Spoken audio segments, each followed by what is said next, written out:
انسان نے جس مقام پر انسانوں کو چھوڑ کر خدا سے محبت کا دعویٰ کیا وہ اکثر غلط نکلا۔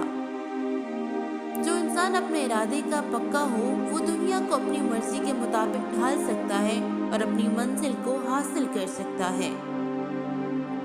نادانی یہ ہے کہ انسان ایک ہی گڑھے میں بار بار گرتا رہے اور نصیحت کو نہ تھامے۔ عقل مند پہلے اپنے دماغ سے پوچھتا ہے پھر بات منہ سے نکالتا ہے۔ نفس کی خواہش پوری کرنے سے اللہ تعالیٰ کے راستے میں سینکڑوں رکاوٹیں پیدا ہو جاتی ہیں۔ انسان اپنے آپ کو خواہشات کے پتھروں میں چنواتا ہے اور پھر جب آخری پتھر اس کا سانس روکنے کی کوشش کرتا ہے تو وہ چیختا چلاتا اور شور مچاتا ہے۔ آنسو بہانے کا کوئی فائدہ نہیں کیونکہ آنسو ہماری قسمت ہرگز بدل نہیں سکتے۔ ان لوگوں سے عبرت سیکھو جو دوسرے لوگوں سے عبرت حاصل نہیں کرتے۔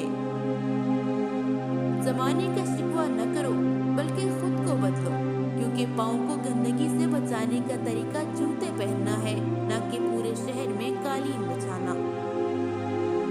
علم وہ نہیں جو آپ نے سیکھا بلکہ علم تو وہ ہے جو آپ کے عمل اور کردار سے ظاہر ہو۔ اپنا خیال بھی اہم ہے لیکن سب سے اہم خیال اس کا ہے جس نے تجھے صاحب خیال بنایا۔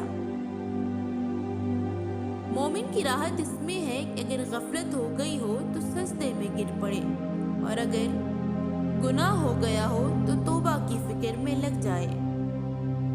اللہ تعالیٰ جس سے خوش ہوتا ہے اسے ایک چیز عطا کرتا ہے اور وہ اللہ تعالیٰ کی عبادت کا ذوق و شوق سے کرنا۔ سچے لوگوں سے ہمیشہ دوستی رکھو کیونکہ وہ اچھے دنوں میں تمہارا سرمایہ اور برے دنوں میں تمہارے محافظ ہوتے ہیں۔